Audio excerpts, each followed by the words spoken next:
Olá, pessoal, tudo bem com vocês? Então, vamos tratar aqui da nossa questão de concurso. É uma questão do ano de 2016, Banca FGV, que é a banca que a gente tem treinado, né, uma vez que é ela que elabora as provas da OAB. E é uma prova do Ministério Público do Estado do Rio de Janeiro para estágio forense. Então, a questão é a seguinte, pessoal. Priscila era passageira em uma viagem de ônibus da empresa de transporte Viagem Bem Limitada, quando sofreu danos em decorrência de uma colisão. Portanto, nós temos aqui, nessa questão, um contrato de transporte celebrado com Priscila, passageira, e a empresa Viagem Bem, que é a transportadora. Tá? E a questão ela vai versar basicamente sobre a responsabilidade civil da empresa de transporte. Tá? Então, a questão A, vamos lá, vamos ler todas as questões e a gente depois vai trabalhando. Haverá responsabilidade civil da entidade empresária de transporte, independentemente de culpa. Letra B, não há responsabilidade da entidade empresária de transporte em hipótese alguma. Somente haverá responsabilidade da entidade empresária de transporte se ficar demonstrada culpa grave do motorista. D. A responsabilidade civil da entidade empresária de transporte é subjetiva com culpa presumida. Se trata de caso de responsabilidade civil extracontratual. Portanto, pessoal, o que a gente tem aqui, né? Basicamente, você vai ter que saber aí se a responsabilidade é contratual ou extracontratual, para saber responder a letra E. E depois, se a responsabilidade é subjetiva ou objetiva. E, na verdade, primeiro, se há ou não responsabilidade, né? E segundo, se essa responsabilidade seria subjetiva ou objetiva, tá bem? Subjetiva aqui é uma subdivisão, né? A letra D ela fala em culpa grave, a letra C fala em culpa grave, letra D fala em culpa presumida, tá? Era preciso você saber dessas duas questões para responder? Não era preciso saber. A gente vai ver mais à frente. Então, vamos lá, pessoal. Então, a gente, se tratando de um contrato de transporte, vamos responder a letra E primeiro, né? O que vem a ser responsabilidade civil contratual e extracontratual? É uma primeira aí divisão, né? A responsabilidade civil contratual é aquela que dever jurídico violado é oriundo de um contrato ou um negócio jurídico previamente estabelecido entre as partes, né? Já na responsabilidade civil extracontratual, não há o dever jurídico violado, é um dever geral de abstenção de causar danos a outrem, não havendo entre as partes, né, entre ofensor e vítima, um negócio jurídico pré-existente relativo, né, ao que gerou o dano. Então, por exemplo, professor Felipe, me explica melhor isso para ficar mais claro. Beleza. Uma responsabilidade civil extracontratual, né? Você está andando de carro e aí uma outra pessoa vem e bate no seu carro. Você tem um contrato com essa pessoa? Você tem um negócio jurídico com essa pessoa? Você nem sabe quem é a pessoa que bateu no teu carro, né? Portanto, há aí uma responsabilidade extracontratual, desde que o dever jurídico violado não adveio de um contrato, de um negócio jurídico previamente pactuado entre você e o ofensor. Já na responsabilidade civil contratual, um exemplo, né, seria um contrato de locação, no qual o locatário deixa de pagar os aluguéis. Aí, portanto, uma responsabilidade civil, né, um dever jurídico violado, que é o de pagar os aluguéis, fruto de um contrato celebrado previamente entre as partes, locador e locatário. A responsabilidade, portanto, é contratual. No caso estudado, há um contrato de transporte, né? A Priscila é passageira, portanto, é claro que a responsabilidade aqui é contratual, né? Porque o dano foi oriundo de um dever jurídico violado no curso de um contrato de transporte. Logo, a resposta está errada, tá? Está errada. Beleza? Vou até marcar aqui. Beleza. Num segundo momento, pessoal, a gente tem que verificar, né, se há responsabilidade. Essa questão, assim, não há responsabilidade? Há. A empresa de transporte, ela responde, né? Por quê? Porque no caso narrado aqui, não aparenta nenhuma excludente de responsabilidade, né? Não aparenta nenhuma excludente de responsabilidade, tá? Ele nem explica direito, por exemplo, né, em decorrência de uma colisão, como é que foi essa colisão, né, o que exatamente aconteceu. E, na verdade, o contrato de transporte ele não permite ao transportador se valer da excludente de responsabilidade de culpa exclusiva de terceiro, tá? Então, portanto, mesmo que a culpa tenha sido desse terceiro, né, que colidiu no veículo, que não ficou claro na questão, mesmo que assim fosse, haveria responsabilidade da empresa de transporte, portanto, a letra B está errada também, tá? Eu vou mostrar os artigos para vocês na sequência, tá bom, pessoal? Então, fiquem tranquilos aí que vai estar tudo claro aí para vocês. Bom, resta aqui então a segunda subdivisão entre responsabilidade subjetiva e objetiva, para a gente definir se a resposta certa é A, ou a C ou a D, né? Bom, na responsabilidade subjetiva, pessoal, é presente o elemento culpa, né? É preciso que exista, para além da conduta, do nexo causal e do dano, exista o elemento culpa.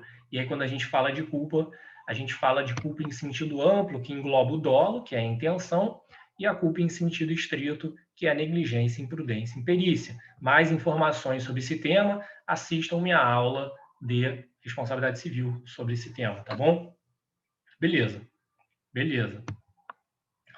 No caso do contrato de transporte, existe uma obrigação de resultado, que é a do transportador levar a pessoa ou os bens, né, em segurança até o destino. É a chamada cláusula de incolumidade. Sempre que falarem em contrato de transporte, lembrem-se da cláusula de incolumidade, tá? Que representa justamente isto. E isso acaba significando, somado a alguns artigos do Código Civil, né, que dizem que o transportador é responsável, salvo no caso de força maior, caso fortuito força maior, e também a responsabilidade dele não é afastada por culpa exclusiva de terceiro, se entende, né, fica claro que a responsabilidade do transportador é objetiva. Então, a responsabilidade é objetiva. Ou seja, o transportador vai responder mesmo que não haja culpa. Independe, pode ter havido culpa ou pode não ter havido culpa do transportador. Isto vai ser desnecessário para fins de aferição da sua responsabilidade. Portanto, a resposta certa é letra A, tá? A letra C e a letra D são erradas por quê? Porque uma, quando fala em culpa grave, significa que responsabilidade o quê? Subjetiva. Se falou em culpa, a responsabilidade é subjetiva, né? E quando essa questão fala em culpa grave, ela está querendo confundir vocês com a súmula 145 do STF. Uma súmula antiga, uma súmula bem antiga do STF, que diz que no transporte desinteressado, o transportador só responde por culpa grave ou dolo, tá? O que não é o caso aqui, o transporte aqui não é desinteressado. A letra B, ela trata da culpa presumida, né? Também a responsabilidade subjetiva. E a responsabilidade subjetiva, aí vocês podem, se quiserem se aprofundar, ver minhas aulas lá de responsabilidade civil, tá bom? Ela pode se dividir em responsabilidade subjetiva por culpa presumida ou culpa provada, tá? A culpa presumida é quando se presume haver culpa do ofensor. E aí o ônus da prova, né? O ônus da prova passa a ser do ofensor. O ofensor que tem que demonstrar que não agiu com culpa para afastar sua responsabilidade, né? Na culpa provada, que é a maioria dos casos de responsabilidade subjetiva, quem tem que provar a culpa é a vítima, é quem alega, né? O ônus é de quem alega. É a regra até do Código de Processo Civil, né? O ônus da prova incumbe a quem alega. E aí, quem tem que demonstrar, portanto, os elementos, né? A conduta, o dano, o nexo causal e também a culpa, é a vítima, tá bom? Eu faço remissão aí novamente às minhas aulas de responsabilidade civil. Então, resposta letra A, uma vez que a responsabilidade é objetiva. Agora, vamos ver, pessoal, os artigos, né? Os artigos que a gente tratou aí ao longo da explicação. Então, o artigo 730 é o artigo que inaugura o contrato de transporte no Código Civil, né? E ele conceitua o contrato de transporte. Pelo contrato de transporte, alguém se obriga, mediante retribuição, portanto, é um contrato remunerado, né? A transportar de um lugar para outro pessoas ou coisas. Entende-se, como eu disse, existir uma obrigação de resultado do transportador, qual seja, de levar a pessoa ou coisa ao seu destino com segurança, denominada cláusula de incolumidade. E os artigos que vão deixar claro que a responsabilidade do transportador é objetiva, principalmente o 734 e o 735. Por quê? Porque o 734 vai dizer que o transportador é responsável pelos danos que causar, salvo o motivo de força maior. E aí eu faço aqui um parênteses, tá? Além da força maior, a culpa exclusiva da vítima também é apta a afastar a responsabilidade do transportador, muito embora nada seja dito nesses dois artigos, beleza? E o artigo 735 diz que a responsabilidade contratual do transportador por acidente com o passageiro, que é o caso da questão, não é eligida por culpa de terceiro, ou seja, ele não pode se valer, elidir é afastar, então não é afastada por culpa de terceiro, ou seja, o transportador ele não pode se valer da excludente de responsabilidade civil da culpa exclusiva do terceiro, ele tem que indenizar o passageiro que se acidentou, muito embora o transportador, posteriormente, ele possa ajuizar uma ação de regresso em face do verdadeiro causador do dano, a fim de ter os seus prejuízos ressarcidos, né? Ou seja, além dos prejuízos dele, o que ele teve que pagar para o passageiro, né, a título de indenização, ele pode pedir como um ressarcimento ao verdadeiro causador do dano. Beleza? Lembrando ainda que, pessoal, em se tratando de um contrato de consumo, e a grande maioria dos contratos de transporte é uma relação de consumo, né? Também incide aí o artigo 14 do CDC, que trata da responsabilidade objetiva do prestador de serviço, né? Então, portanto, né, muito embora a questão aí fosse de civil, não de consumidor, tá na pinta aí, tudo dá a entender que se trata de uma relação de consumo e também por esse argumento, por esse fundamento, melhor falando, você poderia chegar à conclusão de que a responsabilidade é objetiva, tá bem? E aí eu queria falar um pouquinho sobre o contrato de transporte desinteressado, né, que eu mencionei para vocês. É previsto no artigo 736 do Código Civil que não se subordina às normas de contrato de transporte o feito de forma gratuita por amizade ou cortesia, o chamado transporte desinteressado. Lembrando que, como faz a ressalva aí do parágrafo único, né, se houver aí vantagens indiretas com o transporte, não há que se falar em transporte gratuito, né? Então é o caso clássico de um shopping center que disponibiliza, né? Vamos dizer que tem uma área, um centro comercial com diversos escritórios numa região e um shopping, vamos botar aí a 1 quilômetro, um shopping a 1 quilômetro desse grande centro comercial.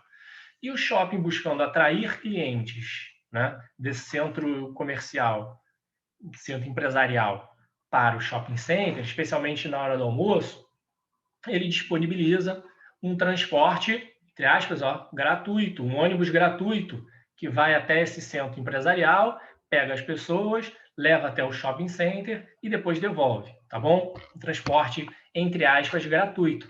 Na verdade, esse transporte aparentemente, é meramente aparentemente gratuito, uma vez que o shopping ofere vantagens indiretas e, portanto, se aplica a eventual acidente ocorrido no curso aí do transporte, as regras do contrato de transporte, beleza? Inclusive também as regras do CDC se aplicam, tá bom? Beleza. A súmula que eu falei do STF, que é uma súmula antiga, a 145, diz o seguinte: no transporte desinteressado, de simples cortesia, o transportador só será civilmente responsável por danos causados ao transportado quando incorrer em dolo ou culpa grave, que era aquela questão que queria enganar, né? Fazia uma remissão aí tentando enganar o candidato. E aí eu vou aproveitar aqui para fazer um parênteses, tá? A distinção em culpa leve, culpa média e culpa grave, ou culpa leve, grave e gravíssima, ela vem perdendo o sentido, tá? E por isso, alguns autores defendem que essa súmula não deveria ser mais aplicada na forma como ela é escrita, devendo-se entender que o transportador do transporte desinteressado, no caso de transporte desinteressado, né? Como, por exemplo, a carona, né? Você deu uma carona para um amigo seu, é isso. E aí você bateu o carro, né? Você responderia, e o seu amigo se machucou, você vai responder pelos danos sofridos pelo seu amigo? Essa que é a discussão. E aí o STF diz, você vai responder se você teve dolo, ou seja, se você quis machucar o teu amigo, ou se você agiu com culpa grave. Aí, o que seria culpa grave? Depende do caso concreto. Eu entendo que se você bebeu, ingeriu bebida alcoólica, né, e estava dirigindo acima da velocidade permitida e avançou o sinal, e com isso bateu o seu carro, você estava em culpa grave, agiu em culpa grave, tá bem? Parece até claro, eu fiz um exemplo aqui bem exagerado. Você estava em culpa grave, portanto, você vai responder. Agora, se você estava dirigindo e você foi mexendo o som do seu carro para mudar a música, e aí, nesses segundos que você tirou o olho da direção e mudou e passou para o rádio, né, para o CD, sei lá, pendrive, se distraiu e acabou colidindo em outro veículo. Nesse caso, me parece que a culpa não seria grave, seria uma culpa média ou leve, tá bem? E aí você não responderia pelos danos que causou o seu amigo, tá?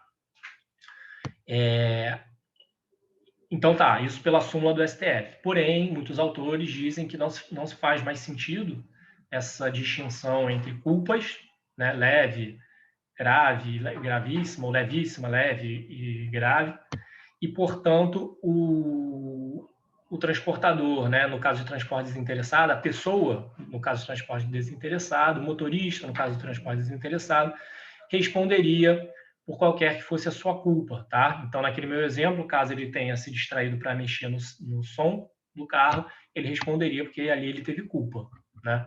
Não culpa grave, mas teve culpa, tá bem? Mas saibam que a jurisprudência, né, parece ainda aplicar a súmula do STF, então a posição mais segura a ser adotada numa prova principalmente objetiva é aplicar a súmula 145 do STF, tá bem? Beleza. E aí, falando do contrato de transporte, tem uma questão que eu acho que pode ser objeto aí de prova, inclusive de uma segunda fase, né, de uma fase discursiva, que cai bastante em concursos, é uma questão bastante comentada, né, que é a responsabilidade aí do transportador no caso de assalto ao passageiro, tá? E aí eu só vou fazer aqui vou mostrar uma decisão de um caso similar ao que foi tratado no enunciado. Então, tinha um ônibus, né, da aviação Viagem Bem, estava parado no sinal, quando foi colidido por um caminhão desgovernado, causando ferimentos nos passageiros do coletivo. Os passageiros, então, ajuizaram a ação em fase da empresa de transporte, que alegou culpa exclusiva de terceiro. Como você decidiria? Ora, pessoal, a gente já viu que o transportador ele não pode se valer da cláusula, né, da excludente de culpa exclusiva de terceiro. Portanto, muito embora ele não tenha culpa no acidente, no caso, narrado, né, a sua conduta, não foi a sua conduta que originou o dano, foi a conduta de um terceiro, ele irá sim responder, muito embora ele posteriormente tenha ação de regresso em face do verdadeiro causador do dano. E aí eu trouxe uma decisão do Tribunal de Justiça do Rio de Janeiro, recente, sobre esse tema para exemplificar, tá bem? Vocês podem pausar e ler à vontade, tá? Inclusive, a decisão diz, né, sobre a cláusula de incolumidade, tá bem? Agora, uma outra questão, e essa que eu acho que tem grandes chances de cair numa prova de concurso, tá bem? É o assalto com arma de fogo, tá? Então, mesma situação, o ônibus da aviação Viagem Bem, estava lá, o motorista não fez nada, a conduta dele foi normal, foi correta, só que entraram lá os meliantes, assaltaram o ônibus com arma de fogo e os passageiros, então, ajuizaram a ação em fase da empresa de transporte, que alega culpa exclusiva de terceiro. Como você decidiria?